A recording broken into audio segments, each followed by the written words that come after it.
Do you like hot sauce? Then you'll love Great White Hot Sauce. It's a small batch, handmade hot sauce, made especially for you. So if you want some badass hot sauce, go to www.trygreatwhite.com.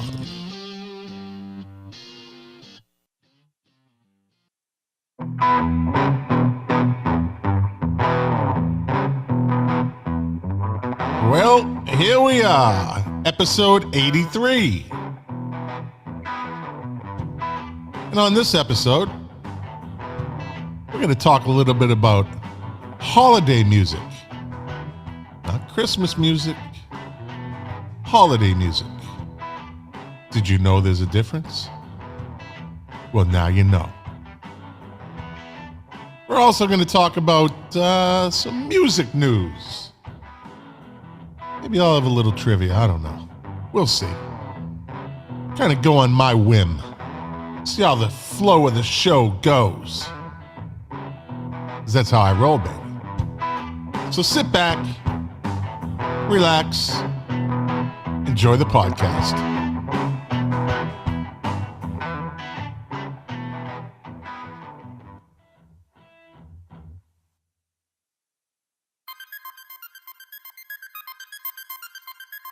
Five, four, three, two, one, zero. All engine running. Liftoff. We have a liftoff.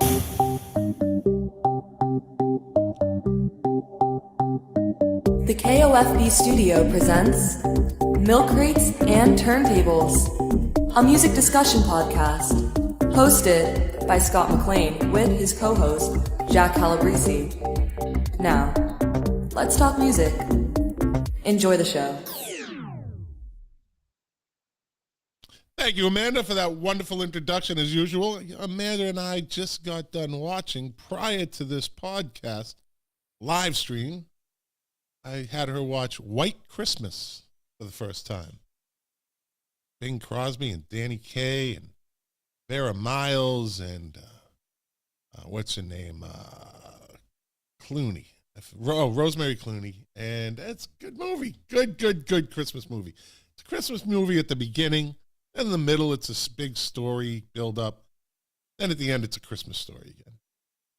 I'm sure you've seen it. If you haven't, it's a good movie. It's when movies were entertaining. It's when movies were made to make you happy. No messages, no preaching. No. It's a musical. It's fun. So anyways, welcome to the podcast. You know the name, I'm not going to say it. Streaming live right now over Facebook, Twitch, YouTube, Twitter, D-Live, and something else. I don't know. But it's really about the podcast listeners. The true and loyal podcast listeners. Speaking of true and loyal, here's my buddy Jack Calabrese. Hey, White Christmas, huh? Yeah, buddy. It's a classic. It's a classic. So who am I? Am I Bing or am I Danny? Oh, you're Danny. You're definitely Danny. You're definitely Danny. Come on. Although Vera Miles was a hottie. She was a tiny little thing, right? She's a beautiful, beautiful girl. Rosemary Clooney, kind of manly looking. She's kind of manly looking. I'm just saying. Looks a little like her nephew, Georgie boy. Yeah. She wasn't really like beautiful. She has a great voice, and she had an okay body, but that face is kind of mannish. I love the fact that you and I make comments on the aesthetics and what other people look like because of our own exterior beautiful. Hey, I'm a goddamn good looking man. That's all I'm gonna say. Oh, you're very in my Wu-Tang Clan t-shirt, Christmas shirt, greatest Christmas shirt ever. I was telling Jack before we went on. Last time I put this shirt on, I was 50 pounds heavier, and it was tight. It was tight. Well, okay, maybe last Christmas I was I don't know, maybe 40 pounds, and I put on 10 pounds over the. No, it was tight no matter what. No matter what. Nah, But you're Jack, doing good, man. You look good. You look good. I'm trying. You know, I'm gonna be. I'm gonna be 59 on Sunday, so I got to. What are you doing for your birthday? Anything special? Dr. Vera is taking me to this like the ultimate brunch at this hotel in West Palm Beach. I forget the name of it, but it's like, I don't know. It's not cheap, and all the lobster tail you can eat, all the king crab you can eat, it is like an ultimate buffet. But it's amongst like, you know, you got to dress nice. You got to go there looking nice, right? No Wu-Tang shirt. No, not for this one. No, Dr. Vera would not allow that. The all you can eat. How much damage can you do? How many crab legs? How many lobster tails? Dude, lobster tails, I'll put away a minimum 10 lobster tails. Minimum. 10. Oh, yeah. Buddy, I ate a 52 ounce porterhouse. I can eat 10 lobster tails. I could do that. The good doctor just must look at you gnawing on those lobster tails saying, there's the man I married. I need to have him right now. And as you know, because I'm proud of it, the fact that she knows that my blood work is perfect and she has no worries other than me choking from being a disgusting pig and not breathing, while not chewing, just swallowing. That's the only hazard, is a choking hazard. God. So yeah, we're doing that. The poor people at the brunch, they're like, "Oh my God, here he comes again." So, you know, it's in a very nice hotel. It's one of the higher end hotels in West Palm Beach by the water. And the last time we were there, it's not a place you go all the time. You know, we went probably a couple times a year we go. And the last time we went, everybody's there, everyone's dressed nice, families coming in, everyone's like, and you see this fucking slob come in with a basketball jersey and fucking shorts, you know, like gym shorts. And, you know, I don't care if the dude's got 20 million in the bank. That's some fucking respect. You know what I mean? Jesus Christ. Like he's like one of those guys like, I stay here so I can dress however I want. I don't care. Nah. In a place like that, you know, you should kind of You want people to be dressed appropriately, the proper attire. Make an effort while you're practicing for your very last meal. Your death row meal. Well, I eat 10 lobster tails, but I look good doing it. At least I'm dressed nice. Now, I might come out with some stains on that shirt, on that Brooks Brothers shirt.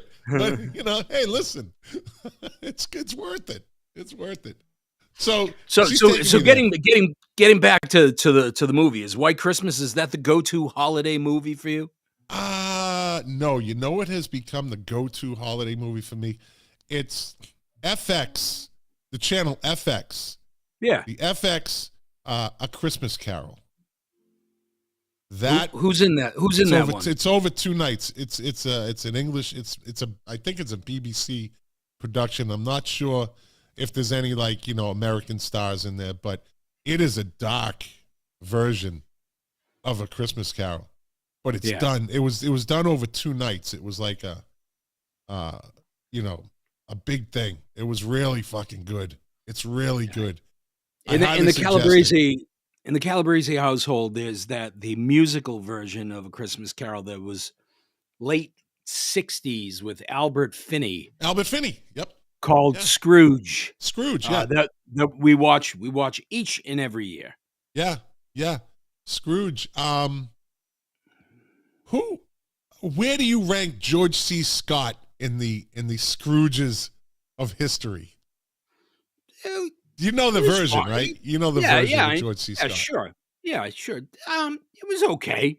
Yeah, he was a different kind of actor. Yeah, I mean, everybody's got their own little spin on it. I know the version that you're talking about, and I can't remember who the actors were in it, but it's a very very serious take on it, and it's a darker and definitely more dreary, as is the original story. Yeah. You know, I mean, it's not meant to be a lighthearted, comedy. It's a No. dark story. The story is well. So isn't that how they go?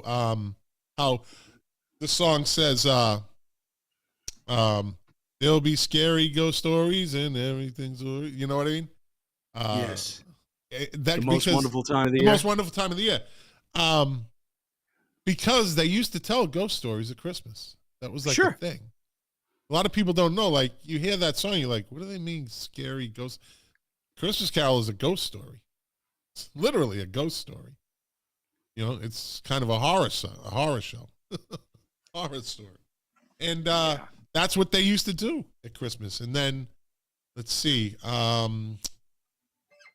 Madison Avenue came along and commercialized it and made it a thing that they start selling Christmas stuff right after Halloween.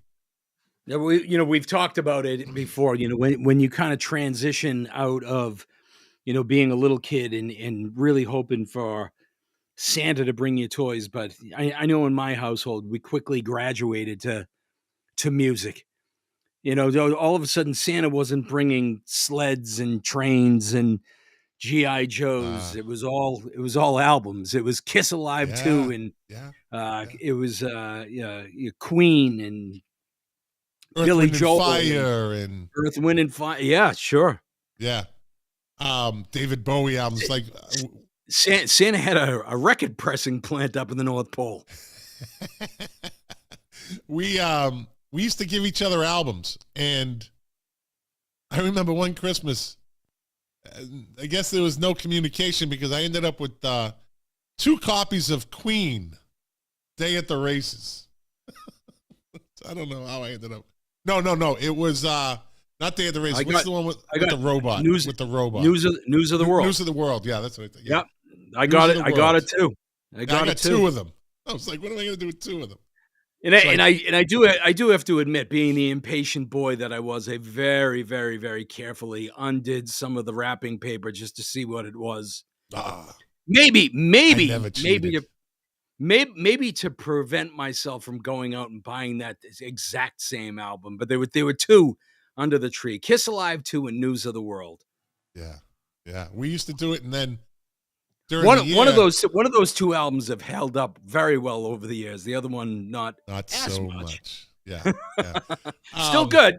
Still some good stuff on there. The funny thing is, our albums used to go into the same collection, like the household collection. So of course, yeah. What would happen is, so my brother Mark and I, rest in peace, we'd play cards, like we'd be playing poker. I'm fucking 11 and he's 13, or he's 12 and I'm fucking 10, right? Or 9. And we're playing poker, and we'd be playing for like nickels, dimes, and quarters in the house. And all of a sudden, like, you have no money, and it's like, I'm putting my Earth, Wind, and Fire album on the table. Like degenerates at 9 and 12. We're gambling degenerates. I bet. And then he'd win. And then he's like, it's mine. Although I can listen to it, the fact that he fucking had my album, It's like, all a mind game. It was all it was like, fuck. It's all a mind game. Yeah. Again, but then at the end of the game, it would all go right back into the giant stack of whatever 500 albums we had, 300 at the time. Yeah, but then he had the right to say, hey, hold the album from the edges. Be careful with that. It's not yours anymore. Yeah. So you go and you sabotage it just to find out that he gives it back to you eventually. It's scratched. Yeah, maybe for your birthday. Yeah. Rewraps I won it back in a card game. I believe I did win it back in another card game. So holiday music, right? People think that it's all in one general term, right? It's technically, you have holiday music and there's Christmas music, right? Radio stations will call it holiday music because they play both. But holiday songs were written for the holidays specifically. It's just in general, the holidays. Like Jingle Bells, as you know, was originally a Thanksgiving song, right? Just nothing sticks with Thanksgiving, though. Nothing sticks. You can have a song with the word Thanksgiving in it, as we found out last Thanksgiving on our Thanksgiving party. Nothing sticks. Nope. So, Alice's Restaurant. That's it, man. That's a 22-minute version.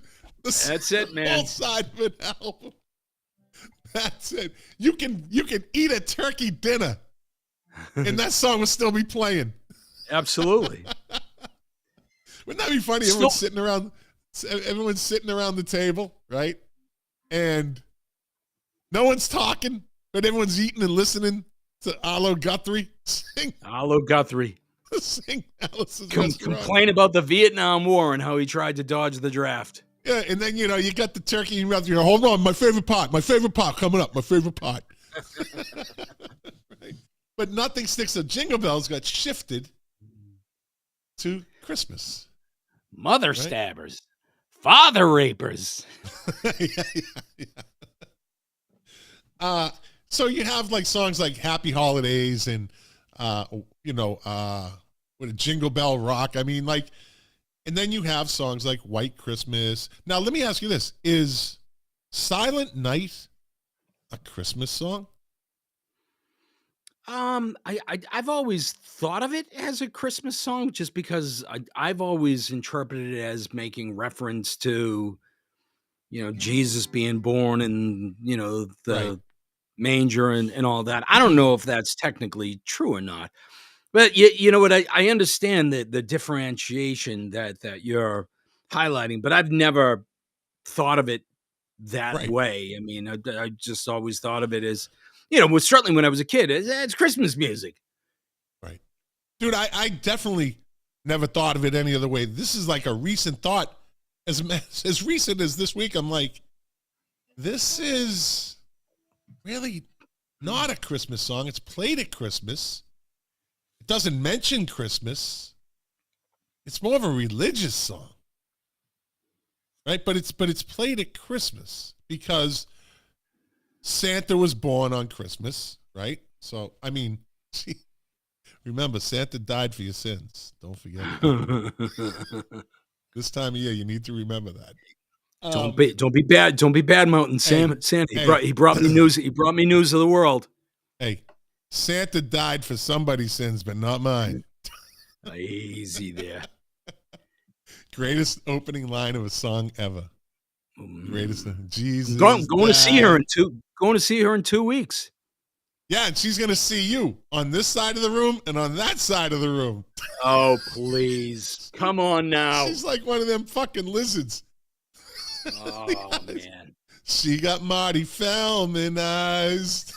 So getting back to your holiday thing. So do you think that people that have practice other faiths, do you think they're big Jingle Bell fans? Jingle bells, sure. Change the background. I don't know. It may be associated a little bit too closely with the Christmas holiday. Oh, I don't know. Again, like I never really looked deep into this until. Well, hey, dude, you're a retired guy now. This is what I want you to do over the next couple of days. I want you to tool around Florida, and I want you to find 24 people of different faiths, and I want you to ask them, get your list of holiday music, not Christmas music, but holiday music, and just ask them, like, hey, when do you start firing these types of tunes up? Well, when do you stop firing them up? Right after Thanksgiving, I think is when I start. That's when the season officially starts for me. I know in the stores, you can get Christmas stuff right after July 4th. But Labor Day. Yeah. You know what? I like to savor the holidays, and I like them in their appropriate places. So I don't listen to the the Christmas and holiday songs anytime before the Thanksgiving holiday is over.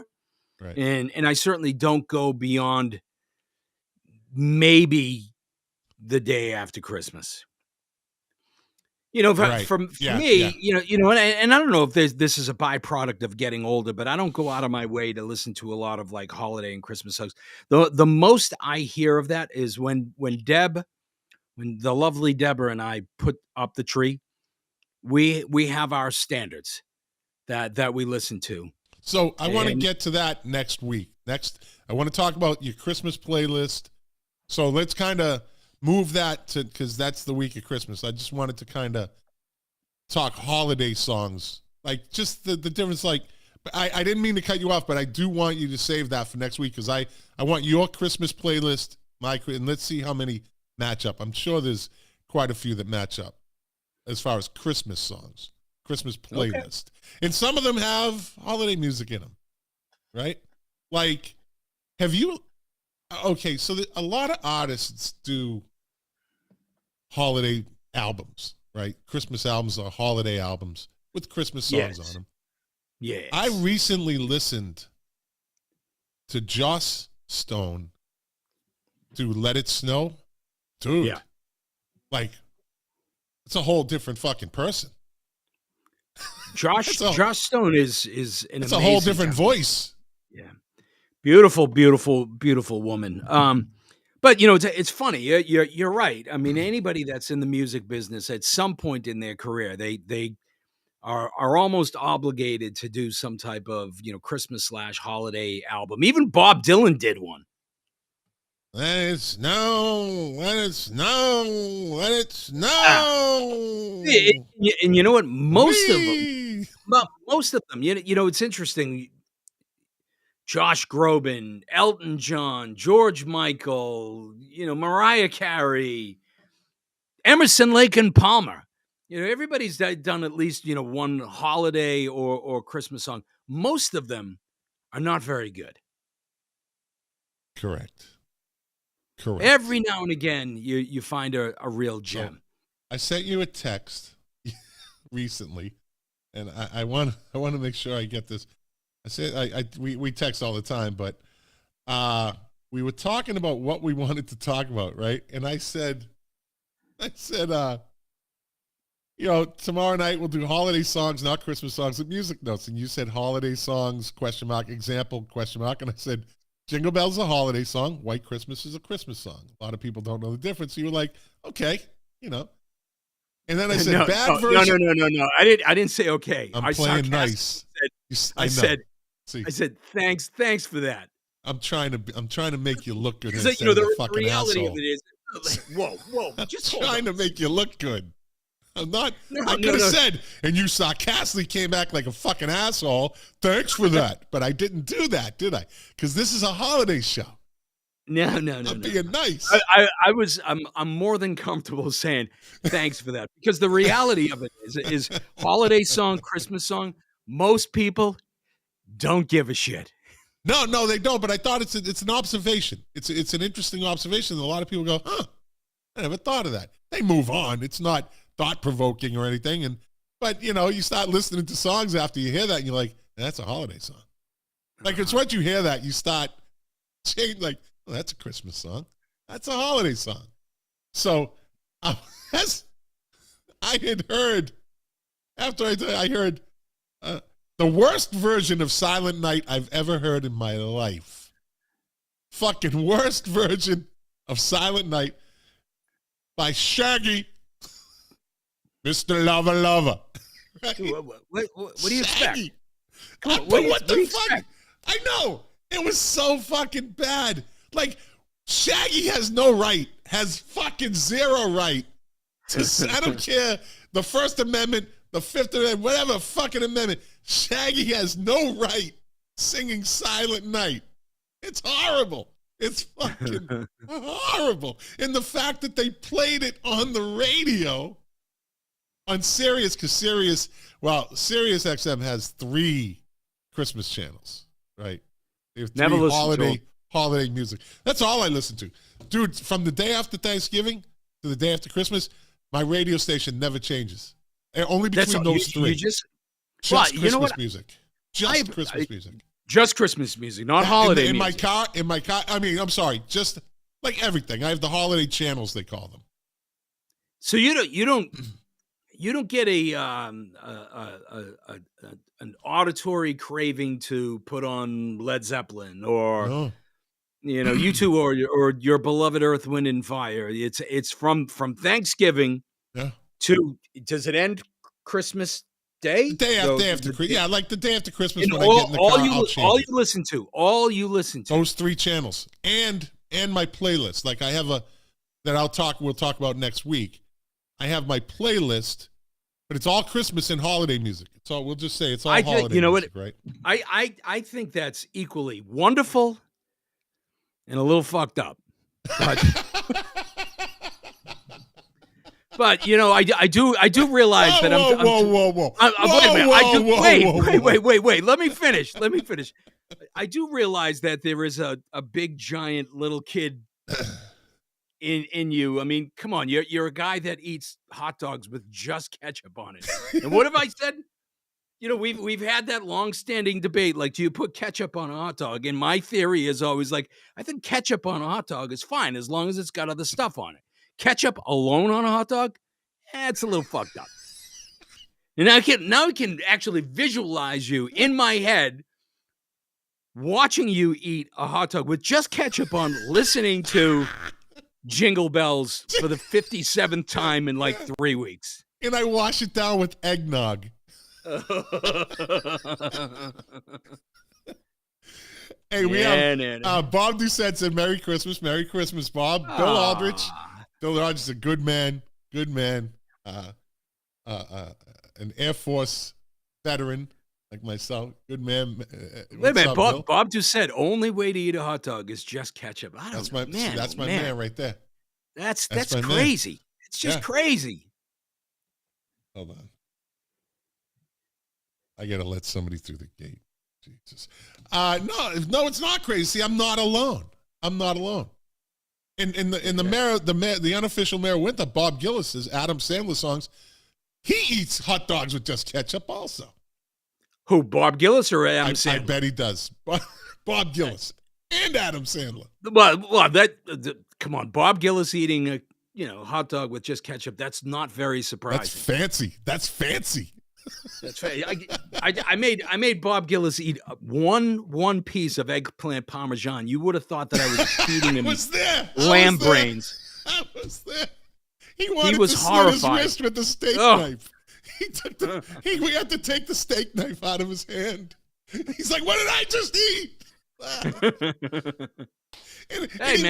He made the face. He made the 5-year-old like that, and the tongue came out. He wants to kill us right now. It's the power of the live stream, Bob. We have the power. Look, getting back to you, listening. Hey, look, maybe I'm a little Grinchy, maybe I'm a little Scroogey, but I can't listen to just holiday music for a fucking month. I do. And you know what? I also, remember now, I'm like Mr. Christmas. I have 110 Santa statues that go up all around my house. I have stuffed animals, like stuffed Christmas bears and stuff that all go, like, I fucking love Christmas. I love Christmas. I love that you love Christmas. That's I wonderful. Do. I got that from my father, the old Viking. He gave me the Christmas spirit. How long have you and the good doctor been together? 10 years. So after 10 years, and I know that you guys have worked your butts off, and she continues to work her butt off, and that you've put yourself in the enviable position, deservedly so, that, look, if you want something, you go out and get it. Does that make it more difficult for you guys around the holidays to buy for each other? That's a good question. Well, so I'm not going to say no, because in a way it does, but I'm at the point in my life where literally I don't really want anything. Like, yeah. I really, like, okay, she wants to know if I want another, like a better lens for my live stream camera, like stuff like that. I'm like, no, baby. I really am at the point where I am content with just being happy at Christmas. There is not much that I need, right? Now, then we start getting into the philosophical conversation of what do you really need, right? But I'm not gonna. Yeah, We're not gonna get into all that. But the lovely Deborah and I are in the same situation where, like, and I have to tell you, this is the first year in many years where I'm really struggling, to think of something to get her that she may appreciate. And I'm wondering if you get the same rap that I get. Like, my kids and my wife, they're like, "You're impossible to buy for," and I'm like, "How can you say that?" I paint, I draw, I play guitar, I like to read, I have, I love my albums. And they were like, "Yeah, but you have all the albums that you want." Like, Yeah. they wouldn't even know where to start. Right. Right. So. Well, I did get I always like handbags. I'm a. You like wearing handbags? No, but I do admire women's handbags. Like, I see a nice handbag, I'm like, that's a nice handbag. Like, I know just something. It's like, to me, they're like cameras, just like anything else. I look at a nice handbag, that's like a piece of art. It was handmade, put together very well. I just look at it as, they're just aesthetically nice. So I get my wife nice handbag. I bought her one last month that I was going to save for Christmas, and well, I just decided to just give it to her because I said, I'm going to give it to you, and I'll get you something else for Christmas, but I think you deserve it now because she does work hard. And so now she's like, "Well, you got me my gift. Like, I don't spend another X amount on that, So kind of like, and I don't want to just not give her something, Well, you know what? I'm typically pretty good throughout the year that I'm always listening for those little clues and cues from her. If I see her make a comment or make note about, geez, I really like that, or I would really love to have that. But this year, I'm struggling, brother. I got her for her birthday, and I know we're getting way off topic, but it's gifts. For her birthday, I got her it's like a alligator skin nurse's bag, like a traveling nurse. Almost like the old fashioned doctor's bags. Yeah, except this was from a nurse that and let me see, she retired in 1969. She used that bag for like 50 years, right? 40 or 50 years. I got the whole background on it. She's still alive in Pennsylvania. But the thing is, she retired in 69.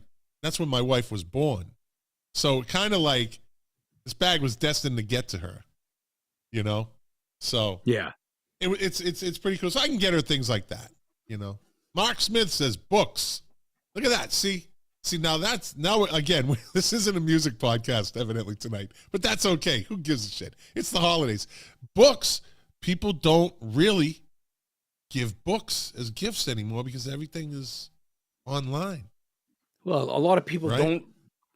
They don't really read. Well, they do, but they don't read. Like, you don't see. I haven't taken the train in a while, but I know for a fact that if I got on one, you're not going to see. Like, I used to be reading the Stephen King book on the subway, or Spencer for Hire book, or whatever, a Michener book, whatever I was reading, going back and forth to work in Boston. And you don't see that anymore. Everything is on their phone. People read books on their phone now. Books, I agree with Mark. I think that books are a great gift, but people read less now, and a lot of people read online, whether it's their iPad or Kindle. I still like holding a book, a physical book. Yeah. I don't think I could read a book online. I tried, and it just doesn't feel right. But we're we're a different generation. There's a generation of kids now that's all they do. Yeah. So, and books they're not as expensive. They can be, but they're not really. Speaking of expensive, Janet Jackson's going on tour, right? I heard that. So, checked out, she's playing at the Hard Rock in Hollywood, right down the road. Is this another Ticketmaster segment? This isn't, no, but I do have another thing on Ticketmaster. But this is and it seems I see a trend between Bruce Springsteen, Who else did we talk about? Metallica. There was somebody else we talked about. Now I see Janet the whole Taylor Swift debacle. Well, that was a debacle, and it's still a debacle actually. But that's a whole different thing. Janet Jackson's ticket prices start pretty much at $350 up to $2,300 for a ticket, right? And you said that Hard Rock facility. How big is it? 5,000 people. So it's a smaller venue. Yeah, I bet you could look at the prices anywhere. Go on Ticketmaster, pick a venue, and look at the prices. Yeah, you're probably right. They set the price. It doesn't matter where they are, right? And then I find out that Anita Baker's coming back out on tour. I saw her at the Garden with Luther. It's a great double bill. And I looked at, she's coming to the Hard Rock. And I looked at her ticket prices. $350 to $1,200. So this is what you have now. The bar has been raised, and they're all going after it. All these oldies acts, as I'll call them, are going for that money grab. Yeah, you want to hear something refreshing? Yeah. Are you familiar with the band Death Cab for Cutie? Yeah, Death Cab for Cutie. Yeah. Yeah, great band. So they, believe it or not, Death Cab for Cutie, I think a lot of us think of them as being a newer band. They're actually going out on tour celebrating their 20th. I was going to say, anniversary. Yeah. They came out in the early 2000s, yeah. They're coming to Maine. Bought 4 tickets. $62 a piece. Look at that. $62. Right. It can be done, people. It can be done. Well, like I said, Gorillaz wasn't fucking $350, and they have a big following, right? Korn, they're never over. Like, if I want to get a good seat, it's maybe 120. But I've paid 80, 70 to see them. And that to me now it's become a reasonable price, unfortunately. But yeah, they're out there. Like Mark Smith says, he saw Carl Palmer at the William Patterson University for $40. And he's an Emerson, Lake and Palmer fan, So he's like, he had a great time. He's old fashioned. I don't think he's the guy that wants to pay that money either. Yeah. I think even if you can afford it, it's fucking matter of principle. At some point, you just, and I know that we've talked about this quite a bit over the past couple of weeks, but you wonder if we get to a point where people just start saying no. Like I'll tell you, the one that I'm a little bit concerned about, and it's going to break my heart. They're talking about U2 potentially going on tour in 2023. Not only are they talking about potentially going on tour in 2023, but maybe even without Larry Mullen Jr. because he needs surgery. He can't play the drums the way that he normally would without a significant amount of pain. So I think they're playing with the idea. Is it hands? I think so. I think Wrists? so. But I mean, I've seen every U2 tour since 1983. Yeah. Always love seeing them. But if all of a sudden their ticket prices are $500, $700, $1,200 or whatnot, it's going to break my heart to say, you know what? Sorry, I'm out. Yeah. I'm out. I won't do it. Like, I would love to see Anita Baker again. I'd want to see Anita. Well, I don't know. I'd like to see Janet, but I'm not going to pay that much money. I'm not that big of a fan. You know what I mean? Like, there's nothing special. I don't think they're special enough to pay that much money. And that would be, so it'd be for me and Dr. Vera, it'd be fucking $700. And we're up here, like sitting and as well as I do, we're at the point where we don't want to sit up there anymore. Nope. I'll pay a little extra to be down low. I did my time up there. Yeah. I did my time fucking 80 yards from the stage. Yeah, we all have. There are a lot of shows. If I don't have a good seat, I don't go. Not worth it to me. No. I'm with you. Not man. worth it. But I mean, look, you're talking about $350 a ticket, and you're just looking at the base ticket, or did you actually go through the whole process? I jumped section to section. I jumped because you could tap on it. But so you're not even factoring in potentially all of the fees that are on top of that. No, you're right. I didn't. Yep. So Mark Smith says it right. He says all we can do is talk with our wallets and hope each others do the same. Otherwise, prices will continue to rise. And you're right, Mark. The issue for guys like Scott and I know for me, on average we probably go to a dozen shows a year. But there are people out there that the Anita Baker show or the Janet Jackson show will be the only show that they'll go to. Good and they'll point. Actually justify, the price, saying, well, it's the only show that we're going to. You know who I would pay $350 to see? Wu-Tang, bitches! Oh, that's it. I'd pay $350 to see the Wu-Tang. Wu-Tang, bitches! I was waiting to say that. Cheapest creepers. Wu-Tang, bitches.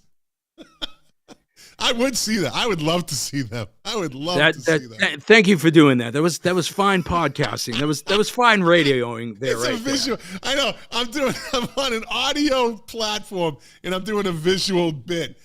You're really getting the hang of this podcast thing. Podcasting thing. I have a Wu-Tang Christmas shirt on. Right? If you want to see it, go to my Facebook page. You'll see it. I posted it. Like I post everything in my life. So the ticket prices again. And then, let me see. More Ticketmaster news. Let's jump into some news, right? All right. I love the news. Yeah. Let's get into some.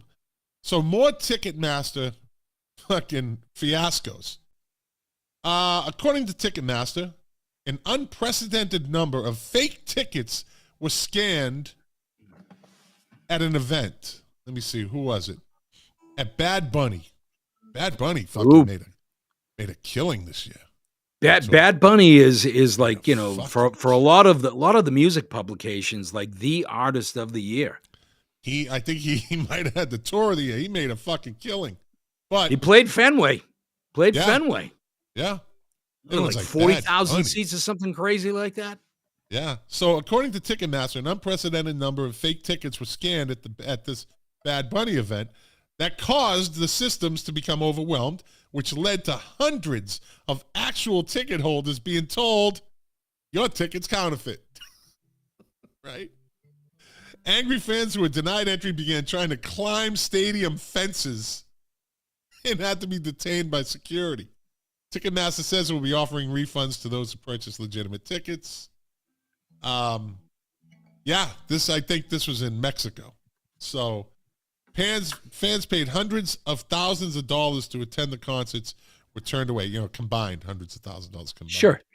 Were turned away. So Ticketmaster is now they're in the they have to be on the lookout for counterfeit tickets. So, have you ever encountered a counterfeit ticket? Like you personally? Not that I've certainly heard of it. I think I've seen it. I have not had one myself. So when I was stationed in Southern California, one of the only concerts I really went to was Depeche Mode, right? I said, of course, because that's one of the bands I've seen multiple times. So myself and like 5 other people that I was stationed with, we're all cops on base. We all go out to this amphitheater. I know. Amputee theater. Amphitheater. And so we're going to buy, we had to buy, I guess, like 3 scalp tickets because 2 of us had tickets and the other 3 didn't, right? Go ahead. Nothing. No, you were going to say something. Yeah, I was just thinking about your scalping at the amphitheater. So, anyways, and trying to cut costs. And we go to at the amputee theater, right? Then, so we get to the ticket, and then the guy scans. He goes, fake, fake, fake. Like motherfucker, right? So we tracked them down, and there was like 3 of them, and one of the girls one of the people with us was a girl, so she really wasn't going to get into a fight, and one of the other guys wasn't really a fighter, so it was kind of I started starting chilling, gives the fucking money back. They're like blah blah blah blah blah. So one dude, he takes off he has this fucking like leather studded belt, one of those thick ones, like a biker belt type thing, right? Like a Rob Halford, like Judas Priest belt. And he takes it off and like he's holding it. So I kind of circle around behind him and I rip it out of his hand and I gash his hand, right? So I took it and I kind of whacked him with it, with the belt, right? And the cops come over and all hell breaks loose. And in the end, those dudes got arrested. And they told us, here's some tickets. Go in. Because they had, I guess, confiscated some tickets from scalpers. These were real.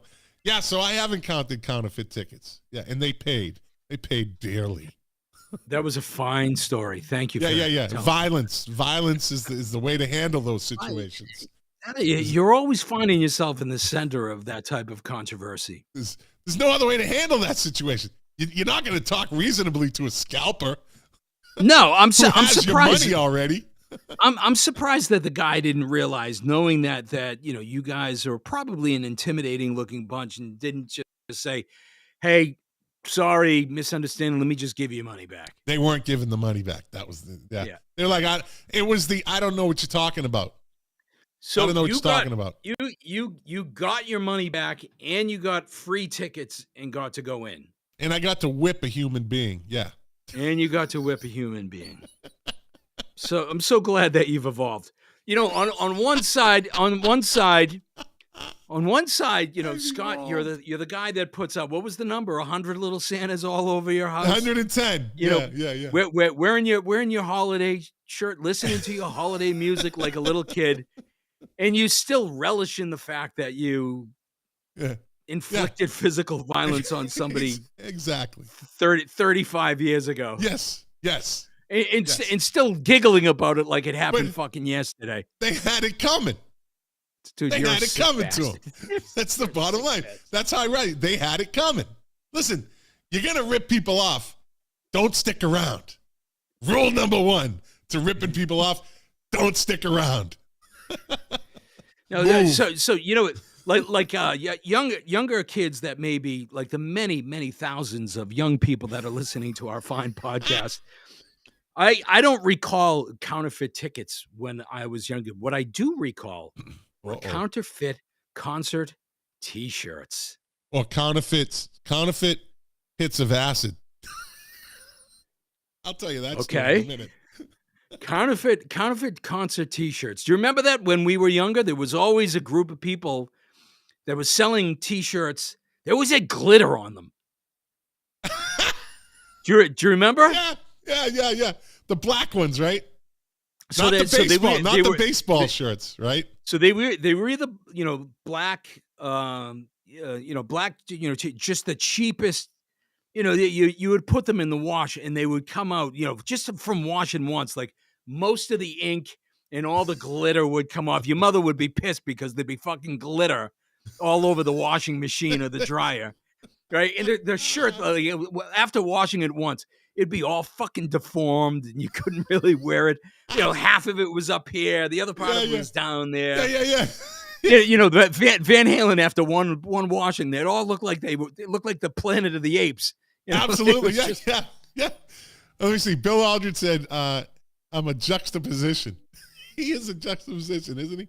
I am. Yes, yeah. And Mark, walking contradiction. And Mark's, but I'm good to have on your side. That's one thing we do know. I'm good to have on your side. This is true. Mark Smith said, "Tees that faded after 2 washes. Great parking lot buys." Yeah, absolutely. Now, did you ever steal a T-shirt? You ever steal a T-shirt? No, you would. No, you were not daring. You were a pretty safe kid. I will say that. Scott, not for nothing. I was a couple of times going to concerts, and you went out and stole T-shirts, and I was like, no. I just want to go in.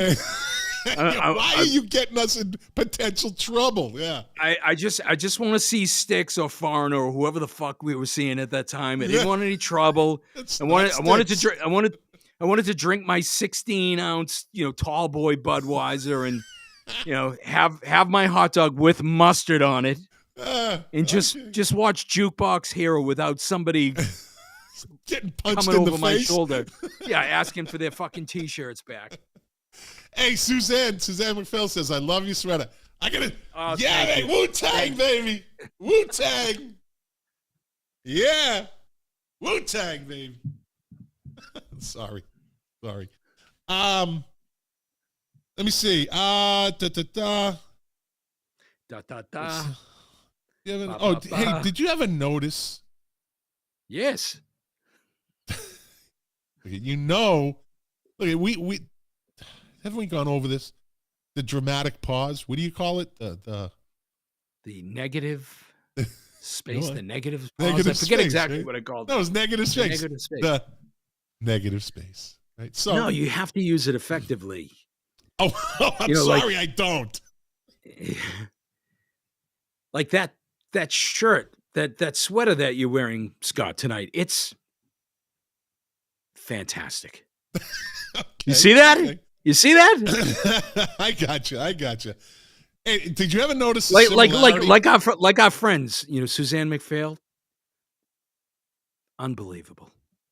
She is. So I love hot. Suzanne. I love Suzanne.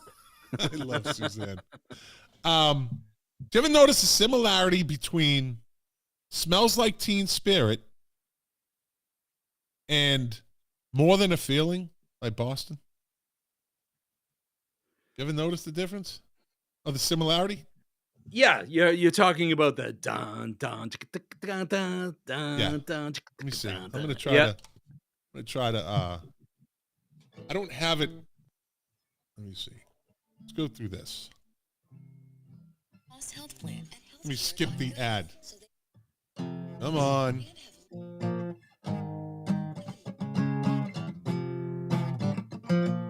Fucking ads. I will never pay for YouTube's. All right, hold on. Listen. It did all seem to change with that song. Which song do you mean? Smells Like Teen Spirit. Oh, that song. Yeah, how about that? More Than a Feeling with the lyrics changed.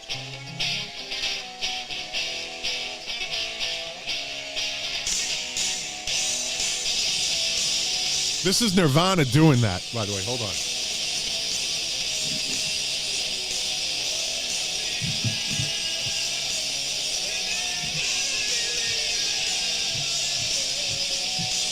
Now listen, stop. Jack, stop. I'm not doing anything. You were strumming. Shut up.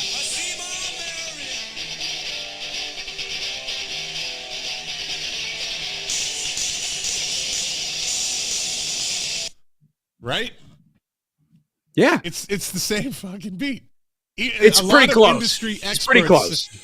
Well, a lot of industry experts will say, all right, I can get rid of that now. They say that's basically what happened there. And the drum kick in that Dave Grohl, sure. you know where he got that from? The Pixies? No. He got it from let's see. It is the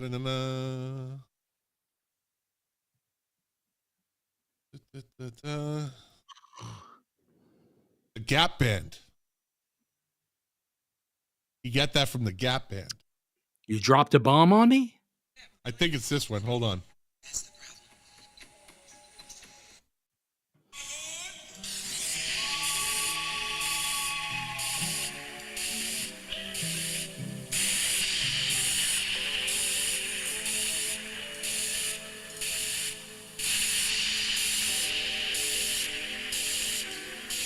Party Train. Did you hear it? No, because you were strumming. It took so long to get there. Like, you're killing me. You have the patience of a 5-year-old. Oh, God, I want a hot dog with ketchup on it. I bet you're the guy that stands in front of a freaking microwave and like 47 seconds is too long. You can't even wait till a minute. You have to stop it, check it. Yeah, so. Yeah, he even said that's where he got that beat from the Gap Band. Yeah, all artists leverage their influences. They beg, borrow, and steal. I mean, look, there are a lot of people that proclaim that Nirvana basically ripped off the Pixies kind of formula. Well, again, we talked about that. He's that was his Black Francis. That's his favorite group. That was Kurt Cobain's favorite group, and kind of has that same nasally sound. But hey, listen, Nirvana also they found their niche. Right? Sure they did. Their niche. So Metallica is in the news again. Metallica warns fans of wild and crazy crypto scams ahead of forthcoming album and world tour. Now, this article is something very interesting that I never really I didn't know this, right? It says Metallica just recently took to social media to appraise diehard supporters of the apparent flood of crypto scams centering on 72 seasons. About 1 week ago, the more than 4-decade-old act revealed its 11th studio album. So they've been together for 40 years and only did 11 albums. Think of that. They only did 11 albums in 40 years. So, there are some people think that there are some people that think that there are 4 or 5 albums too many from Metallica. I look, Metallica is a legendary band, and they have some legendary songs. But in terms of the quality of their repertoire, their discography, their history, their library, whatever you want to call it, they were really an inconsistent band. Listen, some really great highs, some really low lows. If you take a step back and look and say they're in the Rock and Roll Hall of Fame, right? And because they made their mark, but they made their mark maybe with 3 albums. Really? They're maybe 4 out of the 11 that are like superior albums. Right. We've talked about this ad nauseum on this show. Most bands or artists, they have that creative arc, and they get to a point where they're not creating legendary albums anymore. They have some good songs that they put out, but seriously, you think about it. When was the last really great Metallica album? It's been years, decades, maybe decades. Some people would actually say that they peaked with the Black Album, and they've not put out anything great since then. But to be together 40 years and only do 11 albums, and they're in the Rock and Roll Hall of Fame, is their albums, when they sell. It just seems like this. I don't know. I don't know, man. I'm not saying they don't belong there. But the work, 11 albums in 40 years is kind of lazy.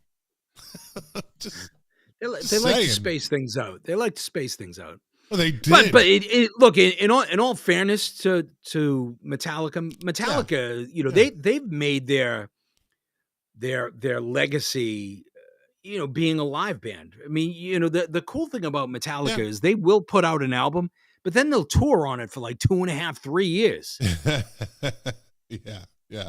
Look, I'm not taking anything away from them. I just found that to be an odd statistic. 40 years, 11 albums. You would think 40 years they'd have 15 albums, 16, right? Maybe that balances it off a little more. One every 2 or 3 years, 3 or maybe, but this is like every 4 or 5 years. 4 years. Yeah. So it there are just some bands that do that. Yeah, so it says about a week ago, the more than 4-decade-old act revealed its 11th studio album, which is scheduled to debut in mid-April of 2023, as well as a single and a 2023-2024 concert series where they will charge upwards of $2,000 a ticket. Meanwhile, FTX officially filed for bankruptcy on Friday, November 11th. And besides rather predictably causing massive issues for other crypto players and investors, the multi-billion-dollar entity's collapse is likewise impacting the music industry. FTX Ventures, the exchange's venture capital arm, was a key player in the non-fungible token space pre-bankruptcy. Those NFTs, try to figure that shit out. Anyways. No, thank you. Of course, more than a few music NFTs have rolled out since 2020's start, and FTX had invested in UMG's Bored Ape Yacht Club, and it issued the tokens for its NFT offerings of Tomorrowland and Coachella, blah, blah, blah. Anyways, in the wake of Metallica put out this statement. In the wake of last week's exciting news of our new song, new album, and new tour, unfortunately, the ugly side of social media made an appearance, penned the Rock and Roll Hall of Fame inducted group. Many of you have let us know about YouTube channels and live streams, as well as websites claiming to offer Metallica crypto giveaways in conjunction with last week's announcement. Let's be as clear as possible. These are scams. They're being streamed on fake YouTube channels posing to be ours, and all pointing to websites that we do not run. Please remember, all of our official social media channels are verified. Always look for official verification before believing something wild and crazy to be true. We thank all of you who have been vigilant in reporting these live streams and YouTube to us. Please don't give up. So, but the casual Metallica fan isn't going to know the difference, right? No. But I do give Metallica credit. They are on top. They were the ones that were on top of Napster. They do protect their brand. I believe Lars Ulrich is the one that really heads that up. They really protect, like the Rolling Stones really protect the Rolling Stones brand, right? Yep. So Metallica's in there for something good, not expensive ticket prices. Let me see. So while you were going through that, just out of pure curiosity, we were talking about the discography of Metallica and how they've only put out 11 albums in 40 years. Yeah. How long has U2 been around? Since what? Really? Since what? 79? They put out their first. They put out Boy in 1980. Yeah. You're talking 42 years. But they had U2 3 before Boy, right? That was their like mini LP. Yeah, but had 3 I'm talking songs about on it, but it was. I'm talking about full releases. Okay. I mean, U2 got together in like 70, 75. Yeah, 75. Somewhere in there. But I think they've only put out like 13. All right. Not counting compilations or live albums or anything like that. I mean, studio albums. There's 3, 5, 8, 11, 12. I count 13. 13 in 40 years. 13 in 40 years. The Beatles put out how many albums in 9, 10? Right. I don't know, man. Maybe the Beatles put out as many albums, studio albums. U2's it's taken them 42 years. The Beatles did it in less than a decade. Right. Different time, different place. Back in the days, when the record companies ruled the roost, they were like, "Come on, let's go. 2 releases a year. 2 releases a year." We've been down there. Like Alice Cooper did 2 releases in a whole bunch of those 70s bands. But the cool thing about that model is that they were kind of forced to keep at it. Yeah. I mean, you think about, like the early days of the Stones, the early days of Alice Cooper, the early days of the Beatles. They were producing because they were working at their craft all the time. Yeah. Yeah. And also, I think you get these bands today, they're like, we'll just say they're like professional athletes are today. So I was just having this discussion over the weekend with somebody that back in the day, football teams did not like each other. The Jets and the Patriots did not like each other. Like they never shook hands after the game. These guys were making maybe 20, 30,000 a year, right? They weren't making a lot of money. All of a sudden, like we'll say Alice Cooper Band or Grand Funk or some of the, these 70s bands that were middle of the road to popular, they weren't making that much money. And then you get all of a sudden these athletes in the 80s and 90s and beyond that are making millions. So then it becomes a millionaires club. Now they're shaking hands after the game. They're taking care of each other. No one's trying to take anyone's head off. Bill Lambert isn't trying to break Larry Bird's nose going down the lane. They play hard. And it's like that with rock bands, I think, and musicians in general. They become worth so much money that it's like, I don't really have to do that. You can't make me do that. I'll sign my record contract for 5 records, but I'm not signing for anything more than that. Or 3 records, and I'm not signing anything more than that. Whereas back in the day, it was like, you got a 7-album deal. We want 7 albums. Yeah. I don't think in today's time, especially for people that are our age, and I can make reference to the fact. So today I read an article that Pearl Jam, one of my favorites, is they're making really great progress on their new album. How many people outside of the diehard Pearl Jam fans, how many of them really care anymore? A new generation has come along, and they want to Izzo and all that shit. Cardi B, but even folks like like you and I who kind of came up with Pearl Jam. If we look at our contemporaries, most of them don't give a shit. They're not going to go and listen to the new Pearl Jam album. They want to listen to the first 2.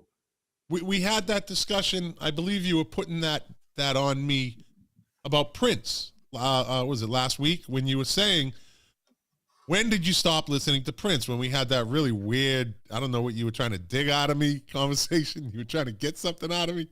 But you're right. No, but I got your point. Like, when did you stop listening to, like, our contemporaries stop listening to Prince, right? 2000s? And I think we came to the conclusion that as we get older, our focus goes in a different direction. We have more to work on, more to look at, right? As we get older, our world is supposed to get broader. And there's other We get lazy, or we get lazy, or you just take it for granted. How many bands have been taken for granted? Then you're like, and as we've said 100 times on this show, that's the beauty of music. You can go back and discover something, right, that you didn't know. So I posted a video recently. Now you got to go on YouTube and search for Laid Back Country Picker. Not the Waylon Jennings song, but you got a Laid Back Country Picker. That's the name of the dude's name. He calls himself Laid Back Country Picker. And he has this song called LB's Truth. I'm telling you, I sent you the clip, Jack, right? Clip of that song. This is some fucking unbelievably fucking crazy guitar playing. And he's got the old lady in the fucking housewife's dress and the curlers in her hair, honey, playing the drums. What a fucking unique concept, but that dude can wail on the guitar. And he does other stuff too.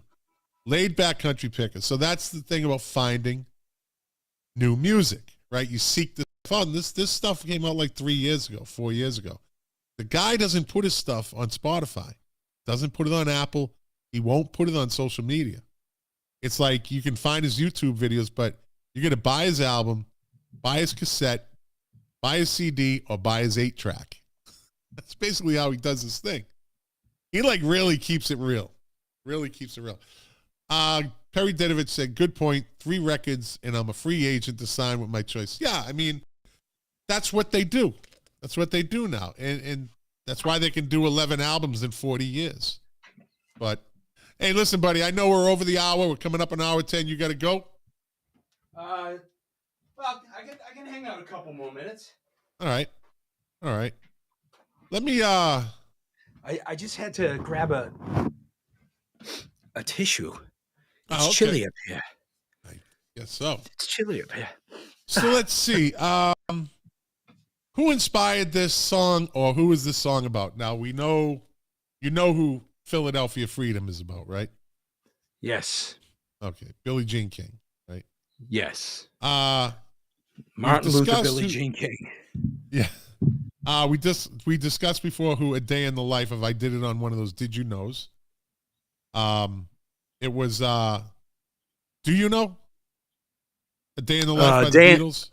A Day in the Life? I brought it up once before. It's a pretty interesting Did You Know. I don't recall. I mean, wasn't that, John Lennon just pulling stuff out of the newspaper? Well, it was John Lennon was the primary songwriter of the track. It was inspired by a car crash that claimed the life of his friend, a 21-year-old heir to the Guinness Empire, Tara Brown. That's right. Lennon adapted the story in the Daily Mail newspaper. Adapted the story. Writers can't fucking write anymore. They don't know pun. Lennon adapted the story that was in the Daily Mail newspaper into the first two verses of the song.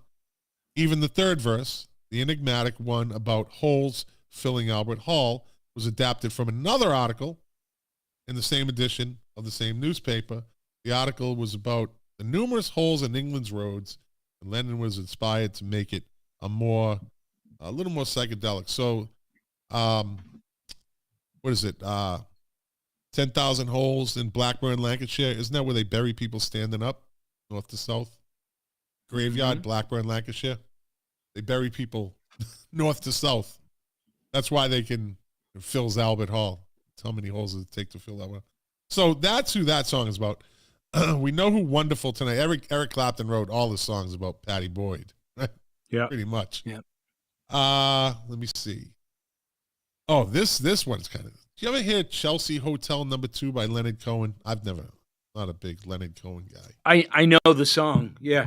So the 1974 Leonard Cohen album, New Skin for the Old Ceremony, contains one of the most memorable of his early songs, Chelsea Hotel No. 2.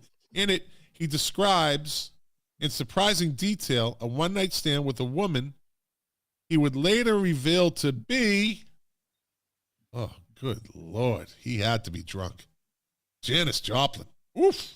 Oof.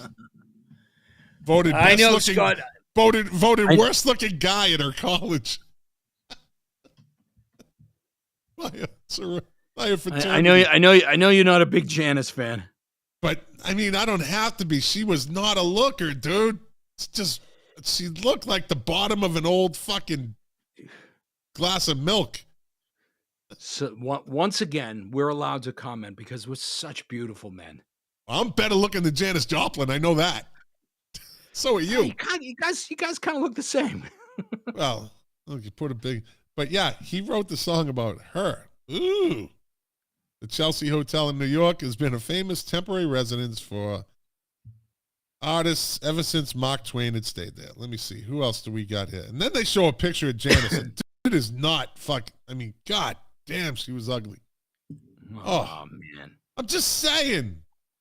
Come on. Let me see. Cohen used to love regaling his audience not only with the song, which is explicit enough, but with the story and the name behind it. He would tell the audience, I banged Janis Joplin. Well, you don't go, I wouldn't brag about that. I might put that one under the bed. I might put that one away. Come on. She may not be, have been good looking, but that is a notable conquest. Okay. That I will give you. I will give you that. I guess it's a conquest. But by the way, for each of them. What? Wasn't she a lesbian though? I don't know if she was a lesbian. I guess not at that time. I think she was, but not at that time. Evidently, maybe she was bi. Not that it matters. No, it doesn't. It doesn't matter. I mean, look at if I looked like her, I'd take any way I can get it. Also, oh God, Jesus! I'd take anybody. God, we've come a long way from talking about holiday songs. We definitely took a left turn somewhere. In Your Eyes, Rosanna Arquette. I've discussed that one in the past. And Toto's Rosanna, same thing. Imagine that, having two big songs like that. She was she definitely was a cute girl when she was younger. Well, yeah, she was very attractive. I mean, you have her, then you have Janis Joplin, that's uglier than a bag of skunk assholes. Jesus Christ. A bag of skunk assholes. Where'd you pull that one out of? That's the image. That's the image I get when I think about her. Yeah, but come on. You didn't come up with that. Where did you hear that? I didn't. I'm serious. Bag of skunks assholes. Yeah.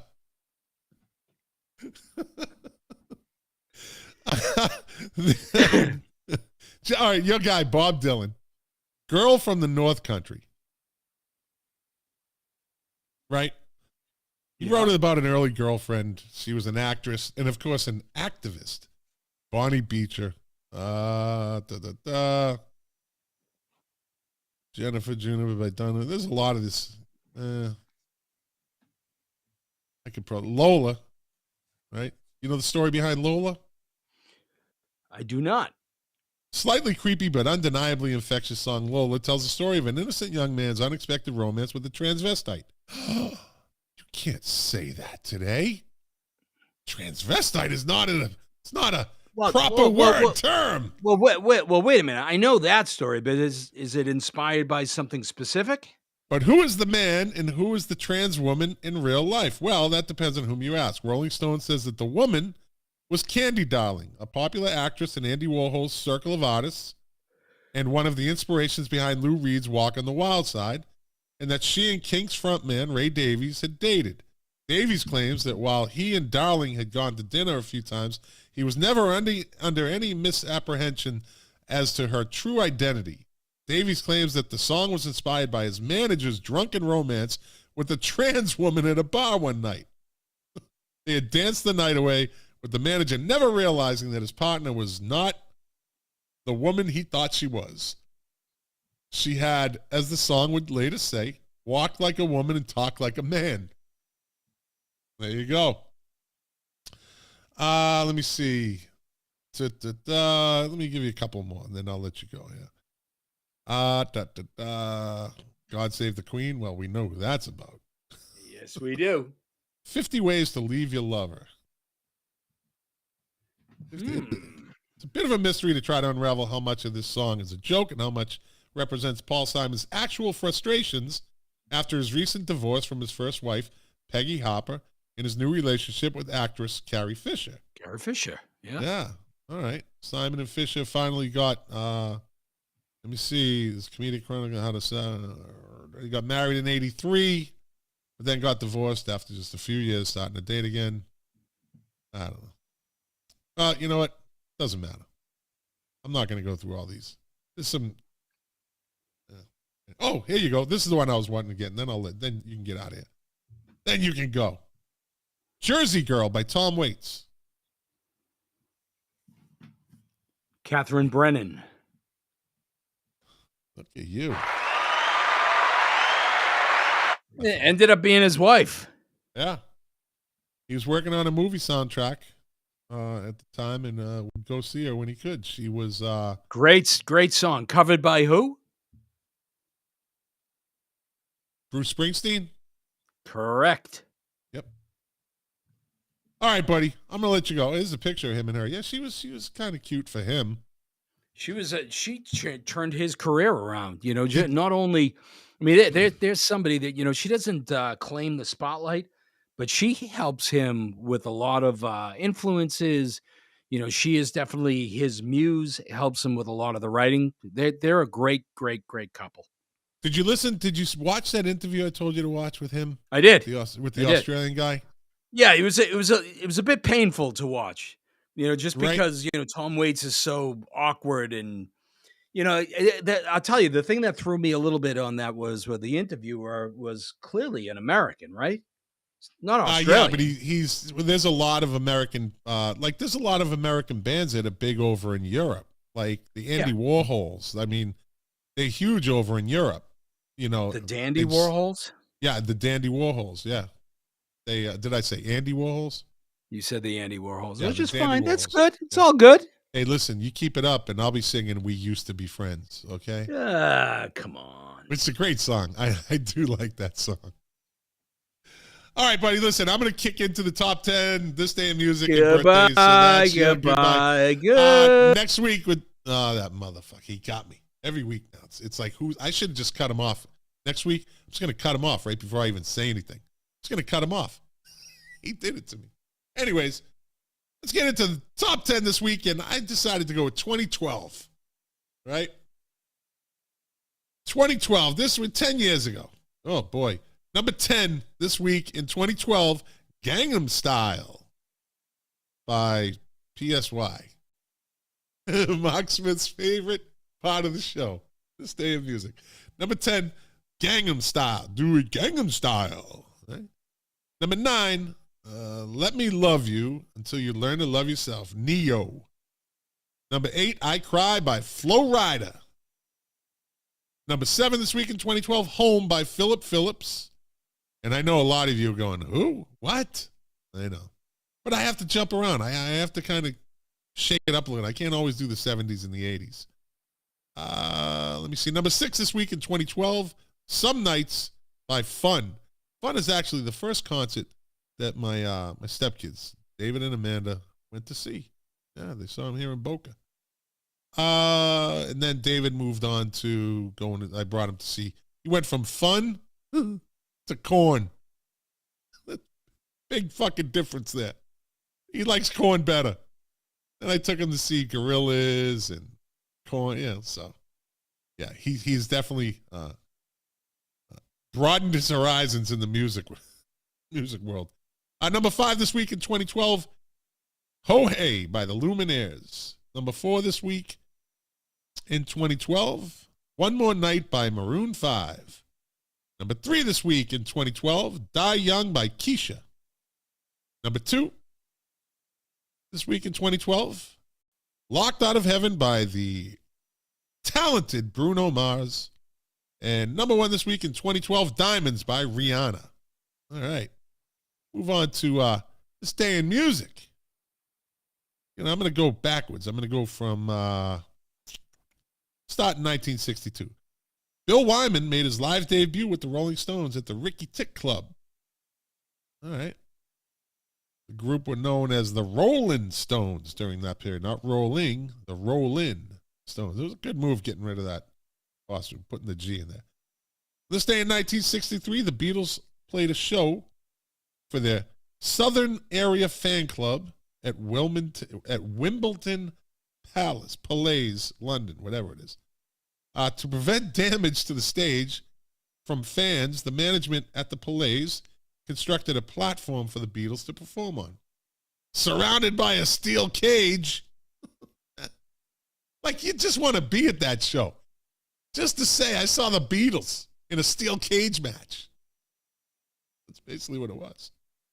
On this day in 1968, Marvin Gaye scored his first U.S. #1 single with I Heard It Through the Grapevine. That's always the question. Who does the best version of that? You got Marvin Gaye, Gladys Knight and the Pips. You got Creedence Clearwater Revival. I think there's one other one in there that they're all fucking good, though. It's hard to say. On this day in 1969, the Jackson 5 made their first network television appearance in the U.S. when they appeared on the Ed Sullivan Show. Didn't everybody get their start on that show? Right? Mark Flynn says, I've won every steel cage match I have ever been in. Okay, buddy. Because you never fought me. Uh-huh. Oh, the California Grapes. Mark Smith says, California Grapes do the best version of Heard It Through the Grapevine. I knew there was somebody I was missing there. I knew it. I knew. Good call, Mark Smith. Hey, by the way, Mark, you and Lou are on next week. I'm bringing you on for it's going to be like a Christmas end of year show because we're not going to do one after New Year's. I'm going to take that week off. So get that notebook ready, buddy, and get that sharp tongue because, you got to put Jack in his place sometimes. So let Lou know. You guys are going to be on with Jack next week because you deserve to be on the end of year show. You do. Because you saved me at least a half dozen times this year.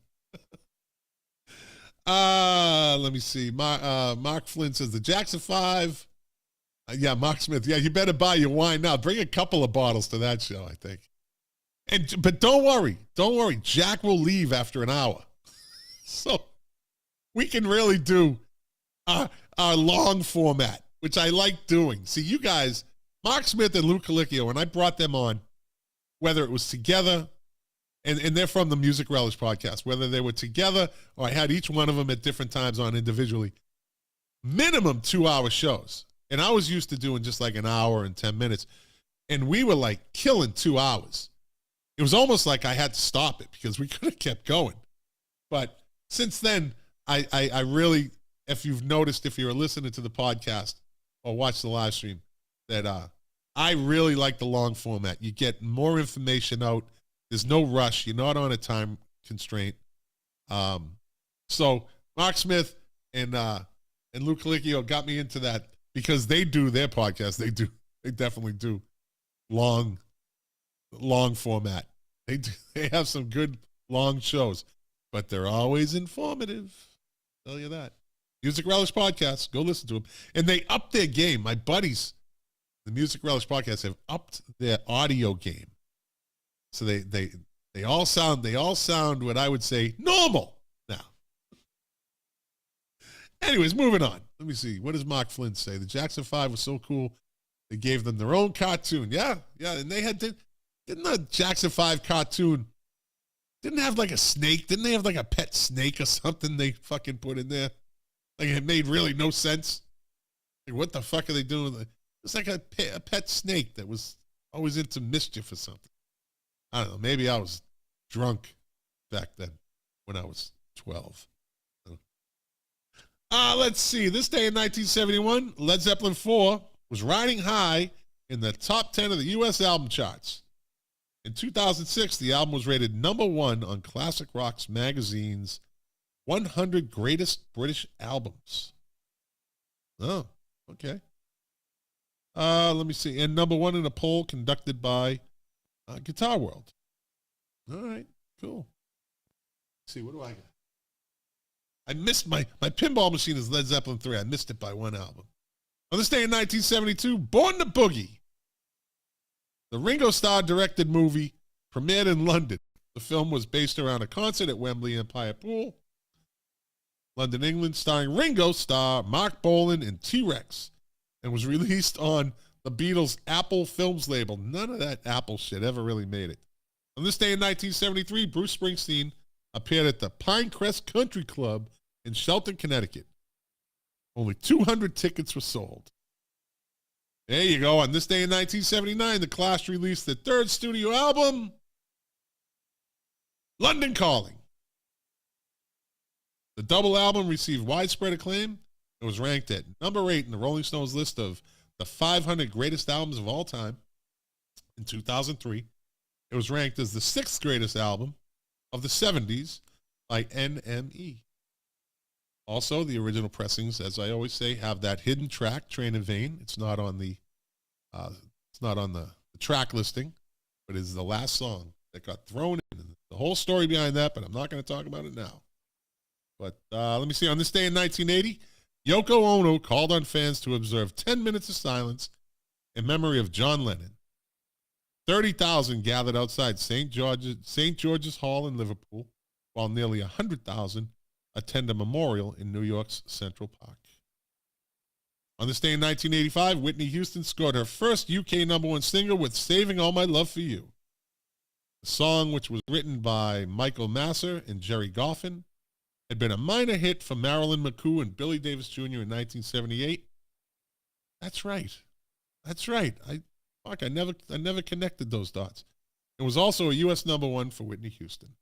On this day in 1991, Michael Jackson started a 4-week run at #1 on the U.S. album chart with his 8th studio album, Dangerous. The album sold over 32 million copies worldwide, making it one of the best-selling albums of all time. 9 singles were released from the album, spanning 2 years. Jesus. On this day in 1997, Canadian guitarist and songwriter Kurt Winter died of kidney failure at the age of 51. Who's Kurt Winter, you ask, right? He was a member of Brother and the Guess Who. He replaced guitarist Randy Bachman in the Guess Who. Let me see. They scored a number 1 single, number 19, American Woman. Winter penned the hit singles Bus Rider, Hand Me Down. Okay, anyways. On this day in 1998, Billy Preston pleaded guilty to insurance fraud in a Los Angeles court and agreed to testify against 6 other defendants. Oh, he snitched. Billy Preston was a snitch who allegedly participated in starting fires, staging thefts, and rigging car crashes, for which a total of 18 fraudulent insurance claims were filed. Preston received 5 years of probation for being a snitch and 1 year in jail to run concurrently with the sentence he was already serving for violating probation on a prior conviction for cocaine possession. Still a snitch. Snitch is a snitch. On this day in 1999, Sir Paul McCartney appeared at the Cavern Club, Liverpool, England, in front of 300 people with David Gilmour, Deep Purple drummer Ian Pace, Pete Wingfield on keyboards, and the legendary Mick Green of Johnny Kidd and the Pirates on guitar. It marked McCartney's last gig of the year and the 20th century. His last gig at the venue was in 1963. The show went out as a live webcast and was estimated to have been watched by some 3 million people worldwide. On this day in 2003, Ozzy and Kelly Osbourne went to number 1 on the UK singles chart with Changes, a remake of a track first sung by Ozzy.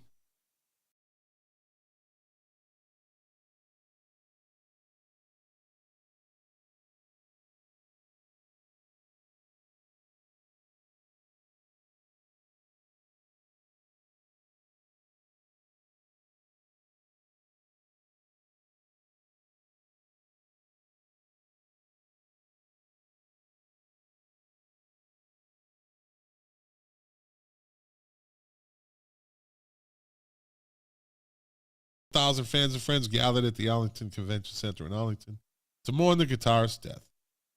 And it goes in to say how he's doing. It was sad. On this day in 2015, Adele was at number 1 on both UK and US charts with her third album, 25. That was a massive commercial success. It debuted at number 1 in more than 25 markets. Excuse me. And it goes on to sell, I don't know, like in 20 million copies worldwide or something. Yeah. And on this day in 2019, Rod Stewart became the oldest male solo artist to have a number 1 album in the UK. When the singer's 10th chart topper, You're in My Heart, went to the top of the charts. Sir Rod, who was 74 years and 11 months old, took the accolade, which was previously held by American singer Paul Simon. Rod Stewart just came out and said that his now wife, I forget her name, is the first wife he's ever been with that went through menopause. Said it. Yeah. Like, he's been with all these women. It's like, oh, you're going to menopause. You got to go. Menopause? Oh, you got to go. I got to get somebody younger. You got to go. See ya. But evidently, when he's like 82 now, he's going to stick with the woman who's going through menopause. Well, not sure. I don't know. I could get into it. Anyways. All right, let's get to birthdays. We're almost done here. Born on this day in 1932, Charlie Rich, singer and musician. In the latter part of his life, Rich, who acquired the nickname the Silver Fox, is best remembered for his 1973 hits, "'Cause When We Get Behind Closed Doors." How do I know that? You know why? Because, and, "Hey, have you happened to see the most beautiful girl in the world?" Yeah, I know Charlie Rich. I'm a 70s kid. Yeah. Rich died in his sleep on July 25th, 1995 at age 62. Young. Born on this day in 1946, Joyce Vincent Wilson. Singer, and I could probably pause right here and say, you do not, I don't even think, okay, so Mark Smith, Lou Colicchio, and Perry Dedovich, they between the three of them, and Jack and I, we all probably know a lot more than we should know about music. I think we'd all agree with that. But if I asked any of them who Joyce Vincent Wilson is, they would not know. They would say, I don't know.